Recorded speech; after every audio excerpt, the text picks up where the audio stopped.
Jangan lupa subscribe YouTube channel Metro TV News dan jangan lupa nyalakan notifikasinya.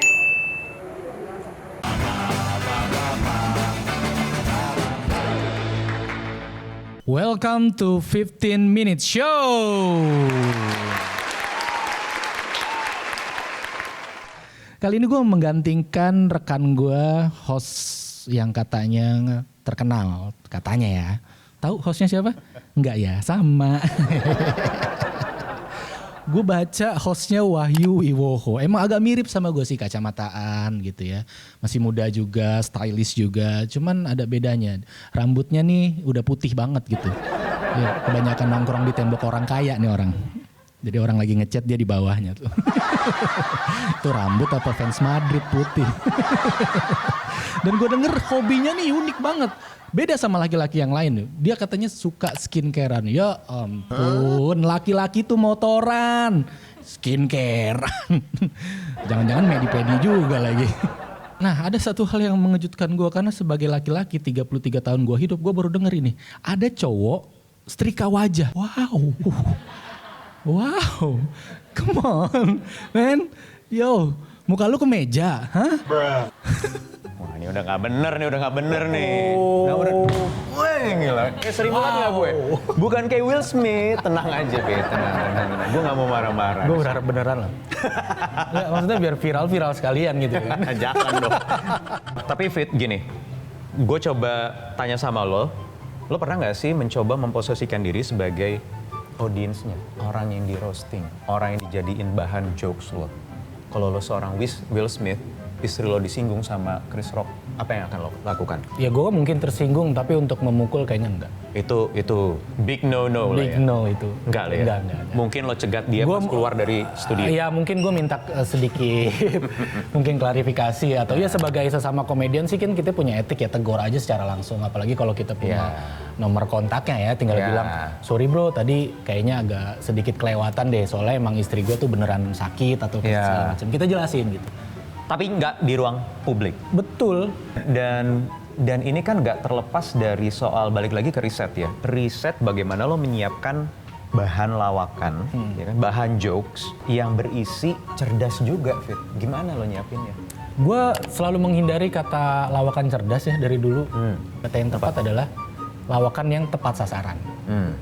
Mau segimanapun level lawakan lo ya, mau yang istilahnya main fisik gitu ya, istilahnya slapstick gitu ya, main plesetan. Tebak-tebakan, yang orang bilang ada level jokes gitu ya. Terserah, yang penting tepat sasaran. Yang penting tepat sasaran. Tepat sasaran di mana lu bawain dan siapa audiensnya gitu. Supaya lo nggak jadi beban juga ya. Jangan sampai lo terbebani oleh lawakan gue harus cerdas. Jangan menurut gue. Ya sampai sekarang aja dunia entertain gitu ya, apalagi dunia lawak, terutama TV kan masih repetisi lawakan kan, kita main tebak-tebakan. Artinya kan memang kita kan menjangkau segmen yang penonton TV, jadi jangan kasih lawakan yang berat-berat. Oke Fit, lanjut lo stand up lagi, jangan roasting gue lagi ya. Oke, siap. Sekarang gue bakal stand up, setelah ngomongin soal stand up, gue bakal stand up. Kalau Mas Wahyu sih jangan stand up ya, karena pasti nanti digampar realita. Kayaknya gue nge-host aja deh. Emang gak bakat ngelucu. Tapi jadi komedian itu sulit, gue kasih tahu. Jadi komedian tuh sulit banget, makanya ya buat lo semua jangan sekate-kate gitu untuk bilang komedian tuh. Cari bahan lawakan yang cerdas dong. Men, gini deh gue kasih tahu sama lo ya. Kita tuh susah jadi komedian. Di kita dibandingin sama musisi aja kita iri banget. Musisi manggung, bawain lagu yang sama jutaan kali, lu semua ikut nyanyi, tetep. Pelawak bawain materi yang sama 2 kali aja, basi. Gak punya lawakan lain loh. Iri gue. Penyanyi, lupa lirik, sodorin mic ke penonton, lu semua ikut nyanyi kan. Pelawak lupa materi, sodorin mic ke penonton, dilempar kursi gue. Tapi yang enak dari stand up comedian gue bersyukur ya kita kalau tampil tuh simple kayak gini. Kalau musisi mungkin kan ribet, ada check sound, bawa alat. Kalau stand up comedian cuma butuh mikrofon sama bukti transfer pelunasan. Terima kasih gue David Ardianto. Assalamualaikum warahmatullahi wabarakatuh. Komedi berasal dari bahasa Yunani kuno, yaitu komos, artinya gembira atau sukaria, dan oide yang artinya bernyanyi.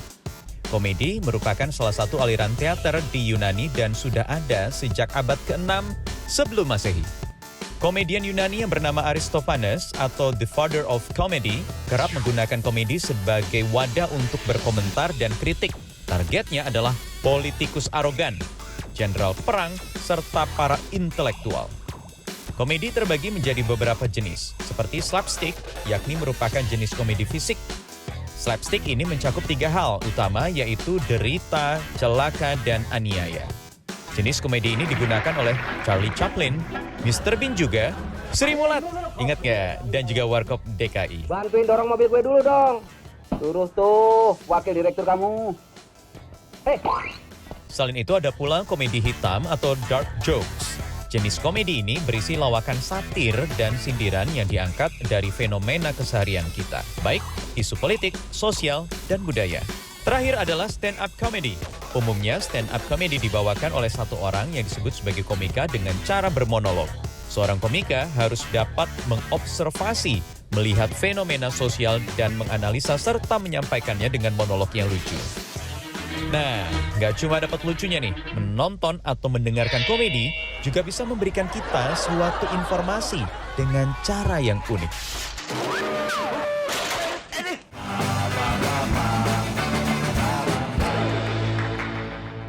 Tahu nggak kalau industri komedi di Indonesia itu sudah sejak lama sebenarnya ada.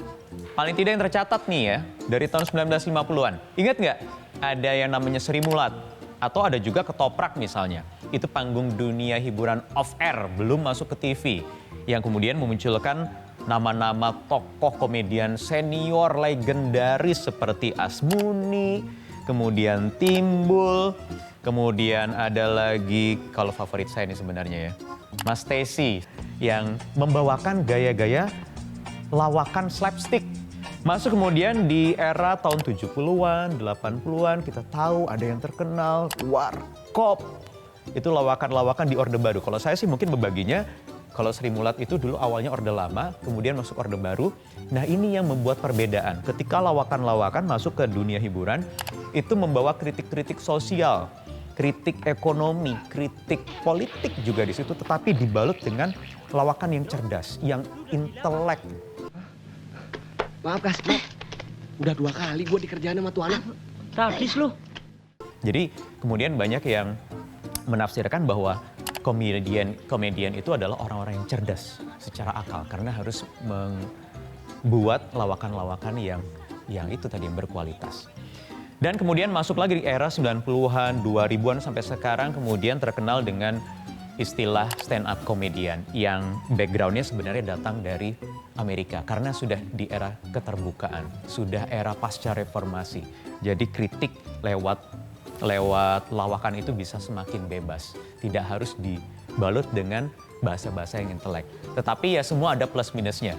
Yang ini mungkin menjadikan gaya nafas komedi, industri hiburan komedi di Indonesia selalu membuat orang terhibur dengan gayanya masing-masing, sesuai dengan eranya. Charlie ini walaupun leader, dia gagal memanfaatkan kepemimpinannya untuk mendulang popularitas untuk dirinya sendiri. Terbukti zaman dulu semua mata laki-laki tertujunya pada Anissa, ya kan semuanya Anissa. Padahal skillnya ini ya tipis-tipis ya kan. Kenapa gue mikir kenapa Anissa selalu unggul dari Charlie? Sekarang gue ketemu jawabannya. Makanya Islam.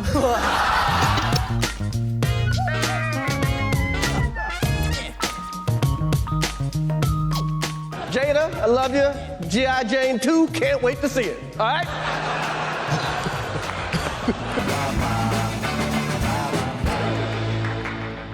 Mo shindeiru. Nani? Hewan apa yang bisa seenaknya dan nggak pernah salah? Berarti salah mulu dia ya? Ya nggak salah melulu sih, Tapi banyak salahnya. Tapi nggak banyak. pernah salah. Nggak pernah disalahin. Dan hewan yang bisa komedi banget gitu. Hah? Hewan? Apa ya? Hewan, aduh nyerah deh om kayaknya om. Hewan salah. Nggak pernah disalahin, hewan. Hewan perwakilan rakyat. Pernah nggak sih om tahu nggak? Kalau ternyata Warkop itu isinya bukan komedian aja om. ada penyanyi juga Om terkenal suaranya enak yang selalu ada di warkop Om. Aku sih tahu Vokalis. arahnya kemana, tapi aku nggak dapat nih. Charlie ST 2 gelas Om. Vokalis Charlie ST 2 gelas maksudnya Om. Oh di warkop? Warung kopi kan selalu ada maksudnya. Ya. Om Indro, tepuk tangan dong. Bahas soal komedi Om. Siap. Dari era ke era sampai sekarang apa yang paling membedakan apa Om? Yang paling membedakan keadaan hati orang itu, orang Indonesia gitu. Kalau ngomong soal Indonesia, keadaan hati orang Indonesia. Lebih baper. Oh jauh lebih baper. Lebih baper dari Zaman saya. zaman Orde. Oh amat sangat jauh. Jadi bapernya beda Om ya? Amat sangat beda. Kalau dulu yang baper justru apa yang Anda sebut tadi, Orde Barunya gitu. Jadi pemerintahnya baper banget. Nah, kalau sekarang yang baper orang-orangnya. Lebih repot lagi. Amat sangat. Karena lebih masif lagi. Amat sangat. Bukan hanya masif, tapi kemudian kita menghadapi sebuah problem bahkan. Bukan part of problem gitu. Ini benar-benar problem luas. Jadi orang nggak bisa nganggap itu bahan lawakan Om? Nggak bisa. Dianggapnya apa? Baper. Jadi gini, komedian itu sudah pasti mau ngambil sebuah bahan dari keresahan dia. Ya. Sehingga tercetuslah sebuah komedi di situ kan. Gitu, betapa seriusnya itu penggarapan. Ya. Nah, seharusnya orang melihat itu sebagai komedi, bukan sebagai statement. Sekarang orang melihat itu seolah-olah statement. Buat gue, cinta itu bukan I feeling you, you feeling I snacky goodbye. Kayak lo.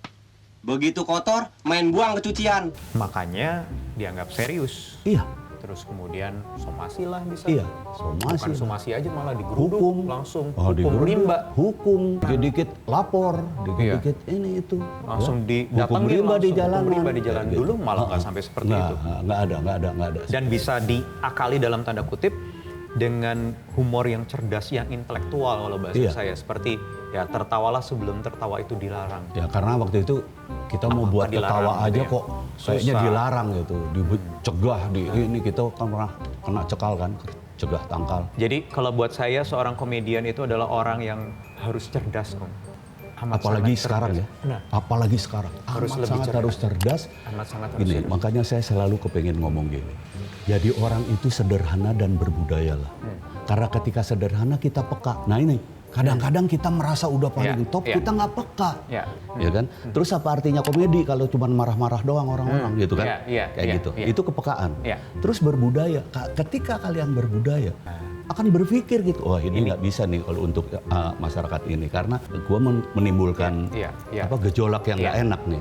Menimbulkan keresahan. Dulu kita jaga betul. Kita mengkritisi, tapi jangan sampai bikin keresahan di masyarakat. Itu yang kita harus jaga betul. dipahami.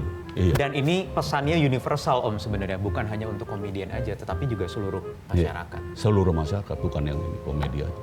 Oke Om, terima kasih Om sudah hadir di 15 Minutes. Kita battle lagi Om. Boleh? Aku punya aja satu lagi. Oke Om. Monyet kan jago manjat pohon kan. Ada monyet ini naik ke pohon. Ini monyet lagi dirundung duka lah kayak gitu ya. Monyet bisa sedih. Bisa loh, jangan salah. Naik ke atas pohon sekitar 30 meter. Tiba-tiba sampai di atas, dia lompat.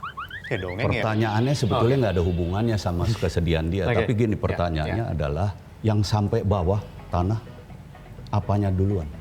Oh, kayaknya pernah denger nih. Ya Om, nyerah deh Om. Nyerah ya? Nyerah. Ini bulan puasa, kita jangan ngomongin orang, apalagi sampai binatang. Dia mau sampai apanya duluan, udah nggak usah dipikirin. Terima kasih Om Indro udah datang di 15 Minutes Comedy Show hari ini. Luar biasa, ini tamu istimewa. Mudah-mudahan obrolan kita bisa bermanfaat. Amin. Gak buat komedian, tapi buat seluruh Buat semua. masyarakat Indonesia. Jangan lupa tertawa ya Om ya, Sebelum tertawa itu dilarang. Dadah, sampai jumpa. Metro TV